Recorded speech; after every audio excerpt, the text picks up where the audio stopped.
वंदे मातरम, आप देख रहे हैं नेटवर्क 10 और मैं हूं आपके साथ आशिमा त्यागी। सत्ता के टेम्परेचर में आप सभी का स्वागत है। कोरोना पर कंट्रोल करने के लिए यूपी सरकार लगातार सख्त कदम उठा रही है और मेगा वैक्सीनेशन अभियान चला रही है, नए नए रिकॉर्ड बना रही है और उसी के तहत आज यूपी में महज कोरोना के एक्टिव केस 200 रह गए हैं और जल्द ही यूपी कोरोना मुक्त हो सकता है। तो एक तरफ जहां केरल में कोरोना के केसों में लगातार बढ़ोतरी हो रही है, तो वहीं दूसरी तरफ यूपी में कोरोना केसों में कमी आ रही है। तो ऐसे में हर जगह यूपी का फॉर्मूला अपनाया जा सकता है।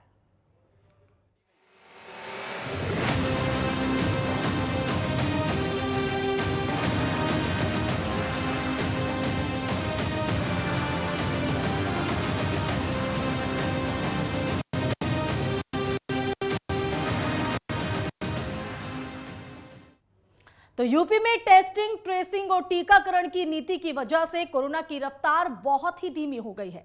राज्य में बड़े स्तर पर वैक्सीनेशन अभियान चलाया जा रहा है और सरकार की कोशिशों का ही नतीजा है कि बहुत जिले आज कोरोना फ्री हो गए हैं। तो यूपी में कोरोना पर धीरे धीरे कंट्रोल होता जा रहा है। कोरोना के एक्टिव केसों में लगातार कमी आ रही है और यूपी में कोरोना के महज 200 एक्टिव केस ही रह गए। इसी से समझ सकते हैं कि यूपी में किस तरह से जो स्थिति है वो राहत भरी देखने को मिल रही है। तो सिर्फ यूपी में कोरोना वैक्सीन का आंकड़ा 8 करोड़ के पार है और इसी को लेकर सीएम योगी की ट्रिपल-टी नीति कारगर साबित होते हुए नजर आ रही है। तो यूपी के 33 जिलों में कोरोना के एक्टिव केस नहीं है और बता दें कि यूपी में अब तक 7 करोड़ 43 लाख टेस्ट हुए हैं। तो बता दें कि जिस तरह से खुद गंभीरता से नजर बनाए हुए हैं सीएम योगी आदित्यनाथ, उसी का नतीजा है कि अब धरातल पर भी इसका असर देखने को मिल रहा है। 33 जिले कोरोना मुक्त हो चुके हैं और मात्र 200 ही ऐसे केस हैं जो इस खतरनाक संक्रमण के देखने को प्रदेश भर में मिल रहे हैं। और कहीं ना कहीं माना जा रहा है कि जो महाअभियान वैक्सीनेशन को लेकर उत्तर प्रदेश में चलाया गया, और चाहे वो ट्रेसिंग है और चाहे वो टेस्टिंग है या टीकाकरण, ये तीनों ही चीजें ऐसी रही हैं जिसने आज उत्तर प्रदेश में हालात जो है वो कोरोना को लेकर राहत भरे कर दिए। और आज इसी पर चर्चा करेंगे कि जो उत्तर प्रदेश में नीति लागू की जा रही है और जिस तरह से कोरोना को लेकर कदम उठाए जा रहे हैं, क्या बाकी राज्यों को भी इससे सबक लिया जाना चाहिए। और इसी पर चर्चा में शामिल होने के लिए हमारे साथ खास मेहमान जुड़ चुके हैं। संजीव कौशिक वरिष्ठ पत्रकार हैं हमारे साथ और उनसे ही यहां पर जानने की कोशिश करते हैं कि जो स्थिति यहां पर देखने को मिल रही है उसमें शासन से लेकर प्रशासन की जो भूमिका है, क्या उसी का असर दिखाई दे रहा है अब धरातल पर। तो संजीव जी, बहुत बहुत स्वागत है सबसे पहले तो आपका नेटवर्क 10 में। जी शुक्रिया। बिल्कुल, और जिस तरह की स्थिति अब हम फिलहाल उत्तर प्रदेश में कोरोना संक्रमण को लेकर देख रहे हैं, मात्र 200 ही केस बचे हैं। ऐसे में टेस्टिंग, ट्रेसिंग और टीकाकरण का ही ये नतीजा माना जाए धरातल पर। देखिए, निश्चित तौर पे कोरोना की घटती हुई संख्या या कोरोना से जो लोग पीड़ित हैं उन लोगों की संख्या लगातार यदि उत्तर प्रदेश में कम होती हुई दिखाई दे रही है तो इसका श्रेय प्रशासन को मिलना ही चाहिए और दिया जाना ही चाहिए। इस कोरोना में चूंकि लोगों ने भी सावधानियां बरती है और लोगों ने भी चूंकि दूसरे कोरोना के लहर में हमने देखा कि कितनी जान माल की क्षति पहुंची है और जिस तरह से लोगों ने अपने लोगों की जान को खोया है, आज के वक्त में सिंसियर होते हुए लोग जो टी की बात आप कर रही हैं, टेस्टिंग या टीकाकरण की बात जिस तरह की हो रही है, निश्चित रूप से उसका भी एक अपना प्रभाव तो है ही। लोग भी पहले के अपेक्षा मुझे लगता है कि ज्यादा चौकन्ने हुए हैं और वो खुद को भी अपने आप महामारी से बचाने का प्रयास कर रहे हैं। दूसरी बात कि केवल कोरोना तक ही सीमित ना रही जाए। यदि कोरोना के रोगियों की संख्या या संक्रमित लोगों की संख्या यदि लगातार घट रही है, जैसा कि आपने बताया, भी 214 के आसपास में 24 घंटे का जो रिकॉर्ड बता रहा है वो बताया जा रहा है सरकारी आंकड़े। लेकिन इसके साथ साथ यह भी ध्यान देने वाली बात है कि केवल कोरोना पर यदि हम स्वास्थ्य विभाग के लोग या उत्तर प्रदेश के लोग यदि अपने आप को केंद्रित किए रहेंगे तो हाल फिलहाल में जो पिछले सप्ताह में खबरें आई, फिरोजाबाद, कानपुर या मथुरा समेत आसपास के जगहों में सैकड़ों से ज्यादा बच्चे बीमार हो गए और उन लोगों की मौत हुई है। सैकड़ों से ज्यादा बच्चों की मौत हुई है और साथ साथ बड़े लोगों की भी मौत बड़े तौर पर हुई है। निश्चित रूप से स्वास्थ्य विभाग को अन्य इस तरह की बीमारियों पर भी चौकन्ना रहने की जरूरत है कि एक तरफ यदि हम कोई मजबूती कर रहे हैं तो दूसरी तरफ कोई और दिक्कत तो नहीं दिखाई दे रहा है जिसकी वजह से लोगों की मौत हो रही है। तो इस पे भी चौकन्ना होने की जरूरत है और इसके बारे में भी ध्यान देने की जरूरत है। बिल्कुल, जाहिर तौर पर, लेकिन जिस तरह से उत्तर प्रदेश में आंकड़े सामने आए हैं कि मात्र 200 ही केस जो हैं वो कोरोना संक्रमण के रह गए हैं, ऐसे में 33 जिलों की बात की जाए तो वो कोरोना मुक्त हो चुके हैं पूरी तरीके से। कंट्रोल जो है वो यहाँ पर देखा गया है। ऐसे में अगर योगी सरकार के मैनेजमेंट की बात करें तो उसको आप किस तरह से देखते हैं और कौन सा ऐसा मैनेजमेंट है जो इस पर कंट्रोल कर पाया? देखिए, निश्चित तौर पे योगी सरकार ने जिस तरह से अपने आप को कोरोना की महामारी में तत्परता दिखाई है और लोगों को जागरूक किया है और जिस तरह से टेस्टिंग की रफ्तारें बढ़ाई है, अलग अलग प्रदेशों में टीकाकरण का जो अभियान चला है उसका असर तो होगा ही होगा, इसमें कहीं कोई दो मत नहीं है। क्योंकि मैंने कहा कि पहली बार जो जिस तरह से कोरोना की बात आई थी और उस लहर में कुछ खास लोगों के जान माल की नुकसान नहीं पहुंची थी, उस समय एक असावधानी का वातावरण बना था। मुझे याद है कि उस समय जब पहले लहर की बात यदि हम कर लें, संक्रमण के दौर की बात देश के चाहे प्रधानमंत्री हों या फिर अलग अलग राज्यों के मुख्यमंत्री ने भी एक तरह से ये मान लिया था कि ये लहर फंसता हुआ दिखाई दे रहा है और दोबारा इसका प्रकोप नहीं होगा। और लोगों ने बहुत ज्यादा गैर जिम्मेवारी बड़े कदम भी उठाए, प्रशासन की तरफ से भी ढील दी गई और खास करके एक मैसेज जो गया लोगों के बीच में ये गया कि अब कोरोना से कुछ होने जाने को नहीं है, कोरोना उतनी भयावह रूप से अब वापसी इसकी नहीं होने वाली है। और नतीजे क्या हुए हमने देखा कि जिस गंगा में किस तरह से तैरते हुए लाशें दिखाई दिए या स्मशान में जगह कम पड़ जाते थे, हमने देखा। लेकिन एक चीज और बता दूंगी यहाँ पे कि एक बहुत बड़े आंकड़े की बाजीगरी भी हुई है, इससे भी ये कहने में भी कोई गुरेज नहीं होना चाहिए, क्योंकि जो आंकड़े स्मशान घाटों में जो लोगों के दाह संस्कार हो रहे थे वो आंकड़े और सरकारी आंकड़े दोनों में जमीन आसमान के अंतर है। आज भी बहुत जगहों के आंकड़ों की बात कर ले, हम नोएडा के सटे आसपास में रहते हैं, नोएडा के आसपास की बात कर ले तो नोएडा में जितने स्मशानों में लाशें जलाई जा रही थी वहीं जिला मुख्यालय में उस आंकड़ों से कोई मेल नहीं खाता हुआ दिखाई दे रहा था। तो इसकी भी बाजीगरी करी गई है इसमें, जिन लोगों ने अपने लोगों को खोया है, सतर्कता उन लोगों ने ज्यादा बरती है इस बार। उन लोगों के मन में जो भय पैदा हुआ है उन लोगों ने अपने लोगों को भी इस चीज से सचेत किया है कि आप कैसे इससे बचे। तो उनकी भी बहुत बड़ी महत्वपूर्ण भूमिका है और सरकार की तरफ से तो निश्चित तौर पर भूमिका रहेगी ही रहेगी।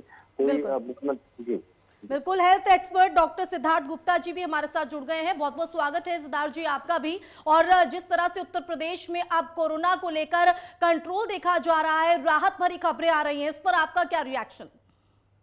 कोरोना तो कंट्रोल में है, ये तो अच्छी न्यूज है, पर जिस तरह का अभी जो वायरल फीवर का जो देखा जा रहा है जी, और इंडियन स्टेट्स में मध्य प्रदेश में देखा, ग्वालियर का केस था, गोरखपुर में देखा है, नोएडा में भी एक केस डिटेक्ट हुआ है। अभी मैं कुछ टाइम पहले एक रिपोर्ट भी पढ़ रहा था, उसमें बता रहे थे कि ये वाले केसेस ईस्टर्न उत्तर प्रदेश में भी देखे गए हैं, तो ये चिंता का विषय है। पर ये चीज जो है आपको ध्यान होगा, जब ये मियादी फीवर और जो ईस्टर्न फीवर जो आता था, क्योंकि सीजन भी ऐसा चल रहा है कि इस समय कभी बारिश हो जाती है और ये वाला जो सीजन होता है जिसमें डिजीजेस का, वाटर बॉर्न डिजीजेस और जितनी भी रेन रिलेटेड एनवायरमेंटल कंसर्न्स जो रहते हैं वो हमेशा हाई रहते हैं। पर लोग इस समय इस तरह कर रहे हैं कि जैसे कोरोना खत्म हो गया है। इसका कोई जश्न मनाने वाली बात नहीं है, कोविड अभी भी है। आप अगर वैक्सीनेशन को भी देखेंगे, कभी कोई पूरा जो हमारी सरकार प्रतिबद्ध देश के हर एक नागरिक को वैक्सीन पहुंचाने के लिए, आज हम देश में विश्व में सबसे ज्यादा वैक्सीनेटेड इंडिविजुअल्स हो चुके हैं। पर इसका मतलब ये नहीं कि कोरोना खत्म हो चुका है, कोरोना का संकट है, ये जरूर मानना पड़ेगा। हम सबको न्यू नॉर्मल में रहना है और एक नए तरीके से अपनी जिंदगी को जीना।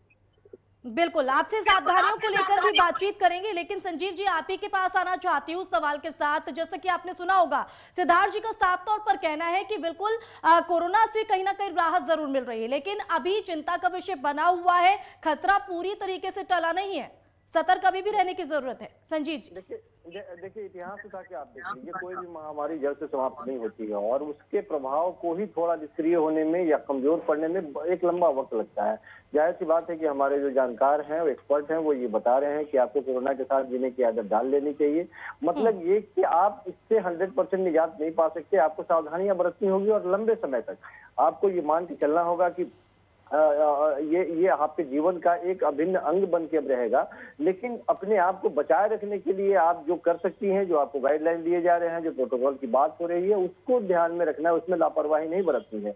हाल फिलहाल में मैं कल परसों देख रहा था, एक रिपोर्ट देख रहा था, बच्चों के स्कूलों को खोल दिए गए हैं और स्कूलों में जिस तरह से लापरवाही हमें दिखाई दी, उस दिन भी मैंने अपनी चिंता व्यक्त की थी कि ऐसा नहीं होना चाहिए।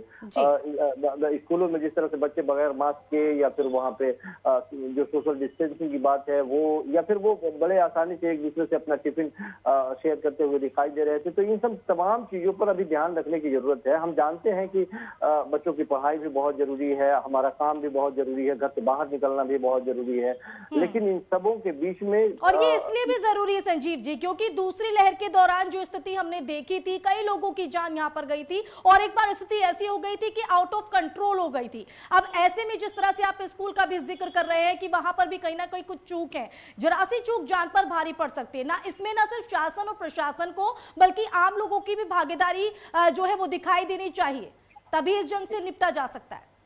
जी, मैं भी यही कह रहा था कि क्योंकि आप इन सब चीजों को बहुत लंबे वक्त तक बंद नहीं कर सकती। इन सारे गतिविधियों को स्टार्ट करने की जरूरत है। मानसिक रूप से लोग भी घरों में कैद रह करके या अपने काम से अलग रह करके उनकी भी एक अलग परेशानी बन गई है। बच्चों की भी, बच्चों ने कभी इस तरह से ऑनलाइन क्लासेस नहीं ली, कभी मोबाइल से उन्होंने पढ़ाई नहीं की थी। जो मोबाइल उनके लिए अभिशाप हुआ करता था, उस मोबाइल से उनको पढ़ने की नौबत आ गई, ये स्थिति पैदा हो गई।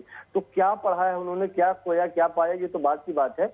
लेकिन हमें जो पैटर्न हमारा पुराना है, आखिर हमें उससे वापस लौटना ही है। बच्चे स्कूल जाएंगे ही, हमें घर से बाहर निकलना ही है। इसीलिए मैं बार बार कह रहा हूँ कि प्रशासन और शासन की तो अपनी जिम्मेवारी है ही, वो सतर्क रहेंगे ही और सतर्कता बरतने की बात करेंगे ही। लेकिन हमारी जो तैयारी होनी चाहिए नैतिक तौर पे, हमें अपने आप को मजबूत रखना है और ये चीज ध्यान में रखना है। इसे भूलना नहीं है कि हमें अपने आप को बचाए रखना है, अपने परिवार को बचाए रखना है। और हम ये नहीं कहते हैं कि हम लोगों को बचा रहे हैं, हम खुद को केवल बचाने की बात कर ले, लोग भी बचेंगे और हम भी बचेंगे। हमें अपने आप हमें अपने प्रति सावधानी और ऐसे में क्या सावधानी बरती जा सके, सिद्धार्थ जी से ही जानने की कोशिश करते हैं। सिद्धार्थ जी, जैसे कि आपने बताया है कि खतरा भी पूरी तरीके से नहीं टला है, ऐसे में अगर बात करें सावधानियों की, तो किन किन सावधानियों को बरतना चाहिए इस वक्त में, कि ताकि जो खतरा तीसरी लहर को बना हुआ है उसको दूर किया जा सके? हॉस्पिटल, पॉलिक्लिनिक, जितने भी सरकारी संस्थान है, चिकित्सा के संस्थान है, वहां पे इस समय पोस्ट कोविड रिलेटेड कॉम्प्लिकेशन ज्यादा देखने को आ रहे हैं। Abnormal rise in the blood sugar, hair loss, कुछ स्किन की प्रॉब्लम्स भी ज्यादातर डर्मेटोलॉजिस्ट को देखने में आ रही हैं। कुछ ऐसे हार्मोनल इम्बैलेंसेस भी देखने में आ रहे हैं जो लॉकडाउन में मरीजों ने और कोविड के संक्रमण के दौरान कुछ बायोकेमिकल प्रोसेसेस चेंज हुआ बॉडी का। तो सबसे पहली बात, अपने जो टाइम टू टाइम जो अपने लेबोरेटरी चेक्स कराने हैं वो सब जरूर कराने हैं। कहीं भी अगर किसी भी तरह का एबनॉर्मल पैटर्न दिखता है, कुछ पेशेंट्स मेरे पास अभी भी काउंसलिंग चल रही है जो कहते हैं कि हमें स्वेटिंग हो जाती है, पर्सपिरेशन हो जाता है जरा सा एफर्ट करने में, उन पेशेंट्स को मैं एडवाइस करूंगा कि अपने ब्लड शुगर, ब्लड प्रेशर और ईसीजी को जरूर करवा के देखें। जी, ऐसी शिकायत आ रही है जहाँ पे उनको अचानक सिर दर्द, विजन ब्लरिंग, वो भी परसिस्टेंट है, तो चेकअप जरूरी है। किसी भी सिम्टम को अनदेखा ना करें, इग्नोर भी मैनेजमेंट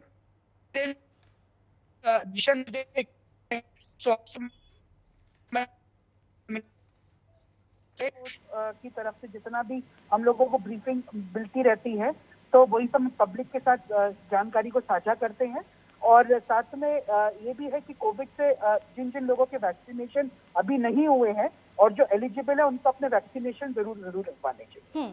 जिस हार्मोनल चेंजेस की आप बात कर रहे हैं, इसके पीछे क्या वजह होती है? और जब इस तरह की चेंजेस यहाँ पर देखने को मिलते हैं, दिक्कतों का सामना करना पड़ते हैं, तो क्या उनको दूर करने के लिए अपने डाइट में क्या कुछ शामिल किया जा सकता है? डाइट में अपने डाइट को अच्छा रखें, प्रोटीन ज्यादा लें डाइट में, फ्लूइड्स बैलेंस को मेंटेन रखें और किसी भी तरह का जो हाई शुगर फूड्स है, हाई कार्बोहाइड्रेट डाइट है, उसको अवॉइड करें। अपना नियमित रूप से व्यायाम करें, प्राणायाम करें, जितने भी योगिक एक्सरसाइजेज हैं, ब्रीथिंग एक्सरसाइजेज हैं। जिन लोगों के कोविड पल्मोनरी में कोविड रिलेटेड कॉम्प्लिकेशन, जिनको लंग्स में प्रॉब्लम हुआ था, तो उनको अपना पल्मोनोलॉजिकल चेकअप जरूर आए दिन फॉलो करवाते रहना चाहिए। और साथ में बहुत इंपॉर्टेंट है कि स्पेशली बच्चे, जिन बच्चों को, क्योंकि बच्चों की अभी वैक्सीनेशन टीकाकरण हमारे देश में शुरू नहीं हुआ है, तो बच्चों में साफ सफाई, कोविड प्रोटोकॉल और बिहेवियर का जरूर बच्चों को पालन करवाना।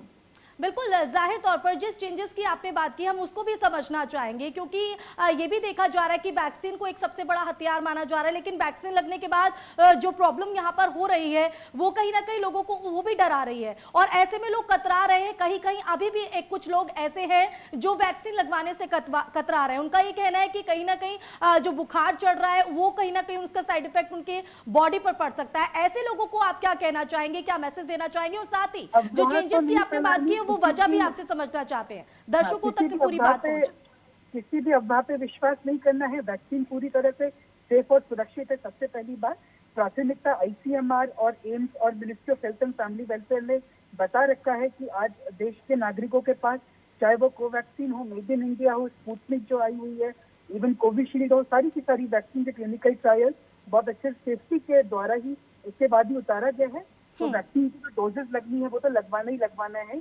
और अब तो हर घर का नारा कोविड वैक्सीन को लगवाना, जो भारत सरकार की जो मुहिम है, तो इसमें हर एक को सब में शामिल होना है। बिल्कुल सिद्धार्थ जी, लेकिन एक चीज और यहाँ पर समझना चाहते हैं कि केरल में जिस तरह से स्थिति हम देख पा रहे हैं, वहाँ लगातार जो कोरोना संक्रमण को लेकर बढ़ोतरी देखी जा रही है। यूपी की हम बात कर रहे हैं तो वहाँ कंट्रोल में हो गया है। इन दो राज्यों में जो ये फर्क, जो अंतर यहाँ पर देखने को मिल रहा है, इसके पीछे आप क्या वजह मानते हैं? इंडिया देखिए, अब इस समय कोई रेड फ्लाइंग जोन कंट्री नहीं रहा। केरला में एक सबसे इम्पोर्टेंट बात ये होती है कि वहाँ पे जितने भी केरलाइट की जो पॉपुलेशन है, उन लोगों का आना जाना बाहर के देशों में ज्यादा रहता है, क्योंकि ऑब्वियसली वहाँ की पॉपुलेशन हर देश में स्प्रेड है। तो इस समय इंडिया के ऊपर से रेड फ्लाइंग जोन हट चुका है। पर स्टिल जो लोग बाहर से आ रहे हैं, स्पेशली केरला स्टेट में, उन सबको अपनी जांच करवानी चाहिए, सिम्टम्स के लिए अवेयर होना चाहिए। इस टाइम जब होता था, जब कोई बाहर से बंदा आता था, कोई पर्सन आता था, रिश्तेदार आता था, या कोविड काल में जिनको हम वंदे भारत मिशन के तहत भी लेकर आए थे, उसके चेक होने के साथ साथ उसके परिवार वालों का भी चेक होता था। तो ये टेस्टिंग लेवल अगर बढ़ रहा है तो बहुत अच्छी बात है। सबको पता होना चाहिए कि उनके कौन से फैमिली मेंबर ट्रैवल कर रहे हैं, कौन से फैमिली मेंबर देश से जा रहे हैं, देश में वापस आ रहे हैं, और इसका भी बहुत एम्फेसिस रखना जरूरी है। केरला के जो केसेस बढ़े हैं, मैं निश्चित ही मानता हूँ, क्योंकि अभी वहाँ पे ओनम फेस्टिवल भी होके चुका है, जो एक लंबा 21 डेज का खुद एक फेस्टिवल था। हालांकि बहुत रेस्ट्रिक्टेड गवर्नमेंट के रेगुलेशन और कोविड बिहेवियर प्रोटोकॉल के तहत ही उस चीज को ऑब्जर्व करा गया था। कल हमारे यहाँ गणपति भी है, तो इसीलिए मैं सबसे, आपके चैनल के माध्यम से सबसे यही एक आग्रह करूंगा, अपील करता हूँ कि कोविड के नियम के तहत ही चीजों को अपने सेलिब्रेट करें, अपने घर में सुरक्षित रहें और अपने शरीर का ध्यान रखें और वैक्सीन जरूर लें। बिल्कुल संजीव जी, आपके पास आना चाहती हूँ। जिस तरह से योगी सरकार के मैनेजमेंट को लेकर हम बात कर रहे हैं, उत्तर प्रदेश में कहीं ना कहीं कोरोना अब कंट्रोल में होता हुआ दिखाई दे रहा है, लेकिन हाँ, हालांकि तीसरी लहर को लेकर अभी भी खतरा बना हुआ है। लेकिन अगर हम बात करें योगी सरकार के इस मैनेजमेंट की, तो क्या ये हर राज्य में अपनाया जा सकता है, प्रेरणादायक बाकी राज्यों के लिए? संजीव जी, तो ये कहने की जरूरत नहीं है। यदि बाकी राज्यों की अपेक्षा यदि तेजी से यहाँ पे कोरोना पे काबू पा पाया गया है या संक्रमित लोगों की संख्या कम हुई है, तो कैसे कम हुई है, किन चीजों सिद्धांतों पे काम किया गया, कितनी तेजी से टेस्टिंग की गई, कितनी तेजी से वैक्सीनेशन का प्रोग्राम आगे बढ़ाया गया, तो ये जो तत्परता दिखाई देती है, मुझे लगता है कि इसमें बहुत कुछ ज्यादा पिछले से ज्यादा बेहतर है कि आप ये जो काम करने की बात हो रही है सरकारी तौर पे, उसको जितना तेजी से आप कर सकते हैं करें। सावधानी आपको बरतनी ही है। हाँ, ये जरूर है कि अभी आप जो केरल के संदर्भ में बात कर रही थी, सरकारों की तरफ से यह भी ध्यान देने योग्य बात है कि आप तुष्टीकरण की नीति को ध्यान में रखते हुए हर वर्ग के लिए बहुत सारे मौके आएंगे जब आप जश्न मना लेंगे, धर्म का प्रचार कर लेंगे, धार्मिक हो जाएंगे, धार्मिक जुलूसों में शामिल हो जाएंगे। अभी ये वक्त है जिसमें आपको खुद को बचाने की जरूरत है। हम जिंदा रहेंगे तभी हम धर्म के बारे में बात कर पाएंगे या उसके जुलूस में शामिल हो पाएंगे। तो अभी जिद पकड़ने की कोई जरूरत नहीं है, अपने आप को बचाने की जरूरत है। हमने देखा है कि जब ये लहर अपने पीक पे था तो किस तरह से गुरुद्वारों में ताले लग गए, मंदिरों में ताले लटक गए, मस्जिदों से अजान आने बंद हो गए थे। तो ये सब कुछ तभी है जब आप जिंदा है, जब मानवता जिंदा है, तभी ये सब कुछ है। तो पहले अपने आप को बचाने की जरूरत है, जिद करने की जरूरत नहीं है। हम सुरक्षित रहेंगे, हम यदि बचे रहेंगे, सब कुछ पुनः खड़ा हो जाएगा। और जहाँ तक योगी आदित्यनाथ की बात है, निश्चित तौर पे जो उन्होंने कदम उठाए हैं और कारगर दिखाई दे रहे हैं, आंकड़ों में दिखाई दे रहे हैं। हाँ, ये बात अलग है कि अलग अलग एक्सपर्ट ये भी मान रहे हैं, जैसा मैंने शुरुआती दौर में बताया, कि आंकड़ों में बाजीगरी भी की गई है। जो आंकड़े हैं वो ओरिजिनल आंकड़े लोगों के बीच में तथ्य नहीं लाए गए, इसके बारे में भी ऐसा आरोप भी लगा। लेकिन सबों के बीच में यदि सरकारी आंकड़े ये बता रहे हैं कि अन्य जगहों की अपेक्षा यहाँ पे संक्रमितों की संख्या कम हो रही है 200 के आसपास में, निश्चित तौर पे ये बहुत सुकून भरी बात है। चिंताजनक तब होती जब ये आंकड़े बढ़ते हुए दिखाई देते, घटता हुआ आंकड़ा, ये सुकून की बात है और लोग भी सतर्क रहेंगे निश्चित तौर। बिल्कुल, और जाहिर तौर पर बाकी राज्यों को भी इस पे सोचने और विचारने की जरूरत है, क्योंकि केरल में जो स्थिति है वो अभी चिंता का विषय बनी हुई है। और जिस तरह से उत्तर प्रदेश में वैक्सीन का आंकड़ा देखा गया है, उसको भी एक बहुत बड़ी भूमिका में देखा गया है कि इस तरह से कंट्रोल जो है वो कोरोना संक्रमण होता हुआ दिखाई दिया है। लेकिन अगर शासन प्रशासन की भूमिका की हमने बात की है, अगर कोरोना वॉरियर्स की भूमिका को देखा जाए तो आप किस तरह से देखते हैं इसको कंट्रोल करने में उनकी भूमिका कितने हद तक कारगर साबित रही? सबसे बड़ी भूमिका तो उन्हीं की है जिन लोगों ने अपने जान की बाजी लगा करके लोगों की हिफाजत के लिए खुद आगे आ गए, खड़े हो गए। वो वैसे हमने देखा कि चाहे वो हॉस्पिटल हो या सड़कों पे हो, कोरोना वॉरियर्स में केवल डॉक्टर ही नहीं आते हैं, वो तमाम लोग आते हैं। जब हम सर घरों में अपने दुबके थे और वो हमारे लिए रोड पे खड़े थे और हमें बचाने की जद्दोजहद में अपने जीवन को दांव पे लगा रहे थे, वो सारे लोग, तमाम लोग कोरोना वॉरियर्स में आते हैं। चाहे वो सब्जी विक्रेता हो, दूध विक्रेता हो, रोड पर खड़े हो, पुलिस हो, यहाँ तक कि पुलिस भी यदि निकल रहे थे यातायात के पालन के लिए या तमाम लोगों को घरों में रहने के लिए हिदायत दे रहे थे, तो भी वो अपने जान की बाजी लगा रहे थे। डॉक्टर तो लगा ही रहे थे लगातार उन संक्रमितों के बीच में। अपनी लोगों की जिंदगी बचाने में कितने डॉक्टरों को हमने खोया है, हमने देखा है, कितने परिचारिकाओं को खोया है हमने, कितने टीचरों को खोया है। कुछ गलतियां रही, मैंने कहा कि शुरुआती दौर में ही सरकार की तरफ से भी कुछ गलतियां रही, इलेक्शन की वजह से भी जिस तरह से ये विस्फोट के मुहाने पे चला गया। हमने देखा कि बहुत सारे उत्तर प्रदेश की खास करके बात कर ले तो पंचायत चुनाव में बहुत सारे ऐसे शिक्षक थे जिनको लगाया गया पंचायत चुनाव में, उन्होंने भी अपनी जानें खोई हैं। लेकिन दुर्भाग्य की बात कि वो भी रिकॉर्ड में नहीं आता है। इसलिए मैंने कहा कि बहुत सारे ऐसे आंकड़े हैं जो लोगों के सामने दिखाई तो दे रहे हैं उनकी मौत हुई है, लेकिन सरकारी आंकड़ों में नहीं है। मैंने एक जगह आवाज उठाई थी उस समय शिक्षकों के बारे में, तो ये बताया गया कि यदि इलेक्शन के दौरान, यदि आप ड्यूटी के दौरान यदि किसी की मौत होती है तो वो आंकड़े मौत में शामिल किए जाएंगे। लेकिन ये कोविड ऐसा था नहीं कि आप गए वहां पे और गोली से आपकी मौत हो गई। ये तो गोली में ही स्पॉट डेथ की बात होती है। यदि आप कोरोना से संक्रमित है तो 5 दिन, 7 दिन, 10 दिन के बाद में जिन लोगों की मौत हुई, निश्चित रूप से वजह तो वही रहा, लेकिन वो आंकड़ों में शामिल नहीं हो पाए। तो ये भी एक कारण रहा। तो मैंने कहा कि बहुत सारे लोगों की जाने गई है, रिकॉर्ड में वो मेंटेन नहीं है, लेकिन इसके बावजूद गिरते हुए संक्रमित लोगों की बिल्कुल संजीव जी, समय की कमी है और आखिरी में एक सवाल और आपसे मैं लेना चाहूंगी, क्योंकि जिस तरह से यहाँ पर भूमिका रही है, चाहे वो कोरोना वॉरियर्स की हो, शासन की हो, प्रशासन की हो, उसी का असर है कि धरातल पर अब दिख रहा है। लेकिन क्या आने वाले चुनावों में भी कोरोना एक मुद्दा बनेगा? अगर हाँ तो कैसे? नहीं, निश्चित तौर पे, क्योंकि चुनाव में ये मुद्दा इसलिए स्वाभाविक रूप से बनना है क्योंकि शासन और प्रशासन के द्वारा जो स्वास्थ्य महकमे की बात की जा रही थी, उसकी पोल खुलती हुई अचानक दिखी है। हमने देखा है कि सत्ता में बैठे हुए लोग किस तरह से बिलबिलाते हुए सड़कों पर ऑक्सीजन सिलेंडर के लिए दौड़ते हुए दिखाई दे रहे थे।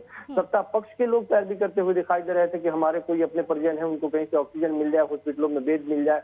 तो ये सारी व्यवस्थाओं की जो पोल खुली है, और मैंने कहा कि गंगा में तैरते हुए लाशों को हमने देखा है, हमने बालू के रेत में हवा के झोंकों से निकलते हुए लाशों को हमने देखा है। तो ये सारे सवाल आएंगे, कैसे नहीं रहेंगे? ये चुनावी मुद्दे बनेंगे कि जो सरकार अपने आप को इतना मजबूत बता रही थी, ये सारे सवाल उनसे किए जाएंगे और लोग कर ही रहे हैं, विपक्षी पार्टियां उनको घेरने का प्रयास कर रही है। तो ये भी मुद्दा रहेगा निश्चित तौर पर। बहुत बहुत शुक्रिया संजीव जी इस चर्चा में शामिल होने के लिए और अपना कीमती वक्त हमें देने के लिए। तो जाहिर तौर पर कोरोना को लेकर जिस तरह से योगी सरकार की भूमिका रही है, चाहे वो शासन से लेकर प्रशासन की हो, कोरोना वॉरियर्स की हो, तो हर एक तबके ने अपनी एक भूमिका को निभाया है और उसी का नतीजा अब सामने आने लगा है कि यूपी में मात्र 200 ही केस इस खतरनाक संक्रमण के देखने को मिले हैं। 33 जिले अब तक कोरोना मुक्त हो चुके हैं। हालांकि पूरी तरीके से जो खतरा है वो अभी टला नहीं है, क्योंकि तीसरी लहर को लेकर खतरा अभी भी बरकरार है और ऐसे में हमें सतर्क रहने की जरूरत है। तो जाहिर तौर पर सीएम योगी की ट्रिपल-T नीति कारगर साबित हुई है। ऐसे में ना लेकिन शासन और प्रशासन की भूमिका, बल्कि जो स्थानीय लोग हैं, जो आम जन है, उनको भी अपनी भूमिका को इसी तरह से बरकरार रखना होगा, तभी इस जंग से हम जीत पाएंगे। इसी के साथ सत्ता के टेम्परेचर में बस इतना ही। आगे भी जारी है खबरों का सिलसिला। आप देखते रहिए नेटवर्क 10। जय हिंद।